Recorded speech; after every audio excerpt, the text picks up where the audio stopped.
हम लोग को अब जीएसटी का कुछ फीचर्स देखते हैं, जिसमें पहला फीचर्स आप जीएसटी में देखिए, GST is a comprehensive indirect tax है। ये एक विस्तृत टैक्स है जिसको आप विस्तार में जान सकते हैं। किसी तरह का इन्फॉर्मेशन आपको चाहिए तो पूरा डिटेल्स में उसको आपको इन्फॉर्मेशन मिल जाएगा। ऐसा इनडायरेक्ट टैक्स है। पहले बहुत सारा टैक्स होता था जिसके बारे में जानना थोड़ा मुश्किल हो जाता है। कस्टम ड्यूटी क्या होता है, ऑक्ट्राई क्या होता है, या आप जान लीजिए एक्साइज ड्यूटी, वैट टैक्स, बहुत तरह का टैक्स था जिसको अलग अलग जानने में बहुत टाइम लगता था, लोग नहीं सीख पाते थे। रिटर्न फाइल करने के टाइम बहुत प्रॉब्लम होता था, एक्साइज का रिटर्न करे कि इनडायरेक्ट मतलब कस्टम ड्यूटी का रिटर्न फाइल करे। कोई बिजनेसमैन मतलब कौन कौन सा टैक्स का रजिस्ट्रेशन कराए, ये थोड़ा सा उसको समझ में ही नहीं आता था उस समय कि कौन सा टैक्स का हम रजिस्ट्रेशन करके बिजनेस करें। तो ये सब प्रॉब्लम होता था। अभी क्या है जीएसटी में, वो आप कॉम्प्रिहेंसिव है इनडायरेक्ट टैक्स, उसको अच्छे से आप जान सकते हैं, इंफॉर्मेशन ले सकते हैं और एक सिंगल रजिस्ट्रेशन जीएसटी का करके आप एक अच्छा व्यापारी बन सकते हैं, बिजनेस कर सकते हैं। तो दूसरा है uniform GST rate. Uniform GST rate का मतलब होता है कि जीएसटी का जो रेट होता है एक प्रोडक्ट का, वो यूनिफॉर्म मतलब एक जैसा होता है। मतलब झारखंड में जो रेट है, मान लो आप चीनी खरीदते हो तो झारखंड में जो टैक्स का रेट है चीनी का, वो आपको बंगाल में भी मिल जाएगा, बिहार में भी मिलेगा, यूपी में भी मिलेगा। हर जगह जो रेट होगा उसका चीनी पर जीएसटी का, शुगर पर, वो सेम होगा। तो ये एक यूनिफॉर्म रेट आपको प्रोवाइड करता है।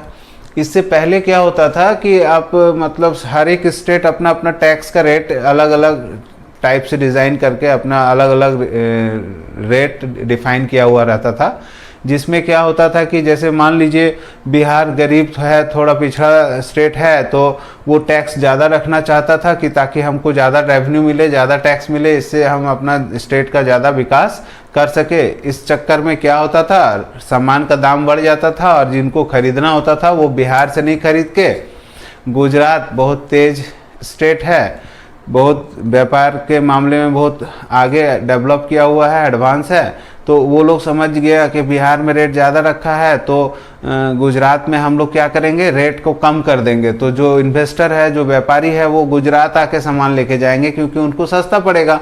तो ऐसे में क्या होता था, किसी स्टेट में ज़्यादा व्यापार बढ़ जाता था, किसी स्टेट में कम व्यापार बढ़ता था। तो ये टैक्स का रेट एक जैसा नहीं रहने के कारण होता था। आफ्टर जीएसटी ये प्रॉब्लम खत्म हो गया, क्योंकि कोई किसी भी स्टेट में आप जाओगे तो एक प्रोडक्ट का जो रेट होगा टैक्स का वो सेम होगा, न ज़्यादा होगा न कम होगा। इससे क्या होता है, हर एक स्टेट को विकास करने का मौका मिलता है। हर एक व्यापारी को अपने सुविधा के अनुसार सामान कहीं से भी खरीद लीजिए, कोई दिक्कत नहीं है, पैसा उतना ही लगना है जितना दूसरे स्टेट में लगना है। तो एक यूनिफॉर्म जीएसटी रेट आपको मिल जाता है। Third GST is value added tax. ये जो जीएसटी है वैल्यू एडेड टैक्स होता है। दैट मीन्स ये क्या होता है, जैसे मान लीजिए यहाँ एक फैक्ट्री है, यहाँ कोई प्रोडक्ट बनता है, उसके बाद ये जो एक है व्यापारी है, ये इसका CNF है, और ये एक और व्यापारी है जो इसका होलसेलर है, और यहाँ एक और व्यापारी ले लीजिए, ये एक इसका रिटेलर है, रिटेलर है। हाँ, उसके बाद कस्टमर आएगा। इसके दुकान में बहुत सारे कस्टमर हो सकते हैं, आ सकते हैं, ऐसे करके बहुत सारे कस्टमर, ये लोग कस्टमर है। तो सबसे पहले तो यहाँ मैन्युफैक्चर होता है सामान, ये सामान मैन्युफैक्चर होके इसके यहाँ में जाता है। तो मान लीजिए ये सामान का दाम 100 रुपया हुआ, ठीक है, प्लस इसमें वैट है, सपोज दैट वैट का रेट है मान लीजिए 10%, ठीक है, या 12% बोल लीजिए, 10% का कोई रेट नहीं होता जीएसटी का। तो ये 12% टैक्स है। अब ये सामान को 112 में बेचेगा, मतलब 100 रुपया आपका हो गया गुड्स का और 12 रुपया हो गया टैक्स। तो ये जो CNF जो है, जिसके पास डीलरशिप है, तो ये क्या करेगा, ये सामान 112 में खरीदा है, 120 में ये बेचेगा, तो प्लस 12% करेगा, ठीक है। तो 120 का 12% लगभग आपका आ जाएगा 14 रुपया 40 पैसा। 120 का 12% 14 रुपया 40 पैसा आएगा। तो ये जो बेचेगा सामान तो उसका प्राइस हो जाएगा 120 प्लस 12%, तो हो जाएगा 120 प्लस 14 रुपये 40 पैसा।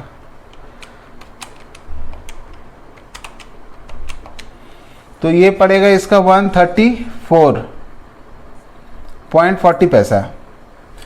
तो आप समझिए यहाँ 112 लगाया, यहाँ टैक्स का कितना 12 रुपया था टैक्स, और यहाँ पर 14 रुपया हो गया, 14 रुपये 40 पैसा टैक्स हो गया। तो यहाँ से जो वैल्यू 14 रुपये 40 पैसा टैक्स क्यों हो गया, ज़्यादा क्यों हो गया, 12 रुपया ही क्यों नहीं आया? क्योंकि यहाँ 100 का सामान ये 120 में बेच रहा है, वैल्यू कुछ ऐड किया। तो ये वैल्यू ऐड करने से क्या होता है, सामान का दाम बढ़ जाता है, सो टैक्स का भी दाम बढ़ जाता है। उसी तरह अगर ये सामान यहाँ पर जब वो ये बेचा 133 में, तो ये सपोज दैट ये 150 में बेचेगा, तो प्लस इसमें प्लस करेगा वो 12%। तो 150 का 12% 18 रुपया होगा। तो ये तो बेचेगा टोटल कितना 168 में। तो यहाँ पर टैक्स का अमाउंट कितना निकल के आ रहा है 12 रुपया। यहाँ टैक्स का अमाउंट निकल रहा है 14 रुपया 40 पैसा। यहाँ टैक्स का अमाउंट निकल रहा है 18 रुपया। तो देखिए जब जब हम लोग वैल्यू जोड़े, यहाँ कितना वैल्यू जोड़ रहा है 20 रुपया एक्स्ट्रा, 100 का सामान 120 में बेच रहे हैं, प्लस जीएसटी ले रहे हैं आप। तो यहाँ पर डिफरेंस कितना बैठ रहा है, यहाँ प्राइस का जो डिफरेंस होगा, मतलब प्रॉफिट का जो डिफरेंस हो रहा है, प्रॉफिट के कारण यहाँ 20 रुपया एक्स्ट्रा ये अर्न कर रहे हैं। 120 कॉस्ट प्राइस है और ये 150 में बेच रहा है, तो 30 रुपया प्रॉफिट जनरेट कर रहा है ये। उस तरह से क्या हो रहा है कि जब प्रॉफिट ऐड कर रहे हैं, मतलब वैल्यू ऐड कर रहे हैं, तो आपका टैक्स भी बढ़ रहा है, इसीलिए इसको हम लोग वैल्यू एडेड टैक्स बोलते हैं। ठीक है, जैसे ही वैल्यू जोड़े टैक्स भी आपका जुटेगा। तो ये वैल्यू एडेड टैक्स भी है। Decrease in the cost of goods, जो कॉस्ट है गुड्स का, उसका वैल्यू क्या होता है, डिक्रीज करता है। इससे पहले जब वैट नहीं, मतलब जब जीएसटी नहीं था, तो आप जो गुड्स खरीदते थे उसमें बहुत सारा टैक्स था, जैसे एक्साइज ड्यूटी, वैट टैक्स, आपका कस्टम, आपका ऑक्ट्राई, ये लगभग बहुत सारा टैक्स जोड़ के ये सामान हम लोग, मान लो ये वाला 4% था, ये वैट आपका 8% था, ये कस्टम ड्यूटी मान लीजिए 4% था, ऑक्ट्राई मान लीजिए 5% था। आप इसको जोड़िए 8 4 12 4 16, 21% हो जा रहा है टैक्स। बट मान लीजिए वैट है, जिस प्रोडक्ट का बात कर रहे हैं उस प्रोडक्ट में मान लीजिए वैट अभी 12% है, तो आपका लगभग 9% तो बच गया ना, डिक्रीज हो गया ना।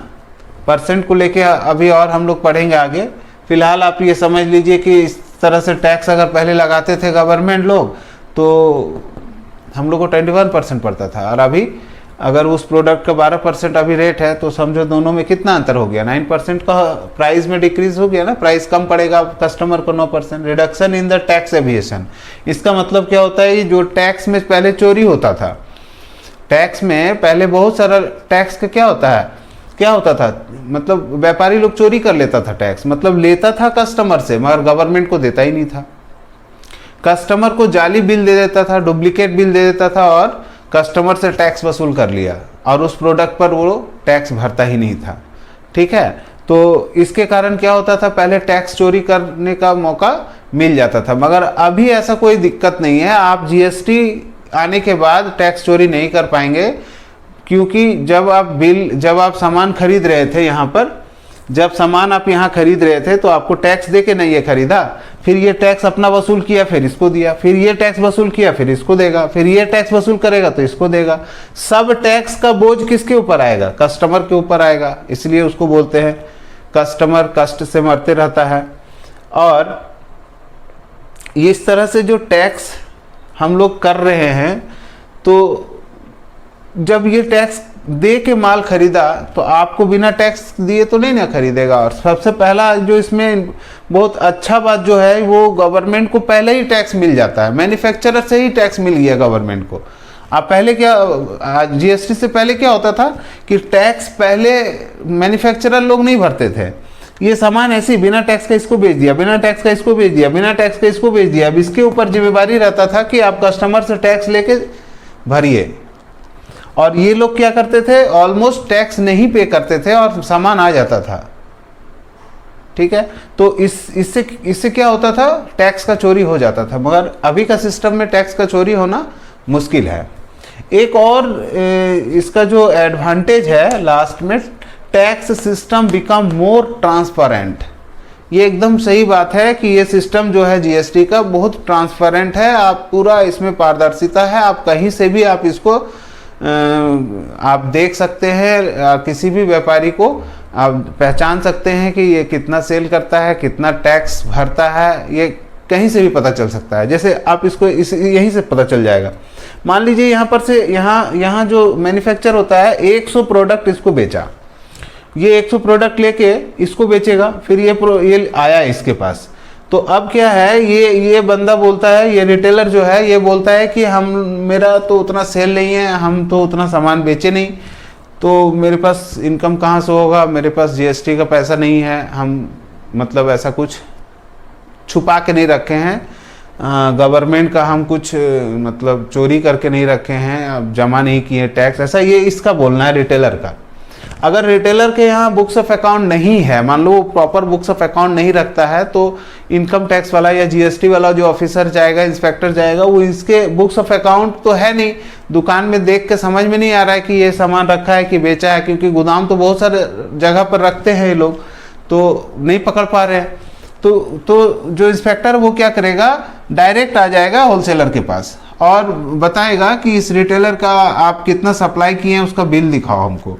तो ये अपना कंप्यूटर में या अकाउंट सिस्टम जो भी रखा है उससे ये बता सकता है कि ये कितना माल खरीदा है, क्योंकि ये जब उसको माल बेचा होगा तो बिना जीएसटी का नहीं बेचा होगा। तो जब जीएसटी अगर ये लिया होगा तो ये भी उसमें बिल में होगा कि कितना सामान हम इसको बेचे हैं, ये पता चल जाएगा। तो हम इसको जाके बोल सकते हैं कि आपने 100 पेटी माल मंगाया था, अगर नहीं बिका तो 100 पेटी माल हमको दिखाइए, कहीं भी तो रखे होंगे ना आप, नहीं बिका तो इस तरह से जीएसटी बहुत ट्रांसपेरेंट होता है, जो हम लोग आराम से किसी से भी देख सकते हैं, पहचान सकते हैं। अगर आपके पास अथॉरिटी है तो आप ज़रूर किसी के पास भी जाके आप इंक्वायरी कर सकते हैं, किस व्यापारी पास कितना माल बेचे थे, क्या टैक्स आप लिए थे, उसके आधार पर आप निकाल सकते हैं कि कितना सामान हम उसको बेचे हैं। तो आज का वीडियो यहीं पर हम समाप्त करते हैं। नेक्स्ट वीडियो में आपका जीएसटी का टाइप्स और जीएसटी का स्लैब क्या है, ये सब बातों पर डिस्कस करेंगे। ठीक है, थैंक यू।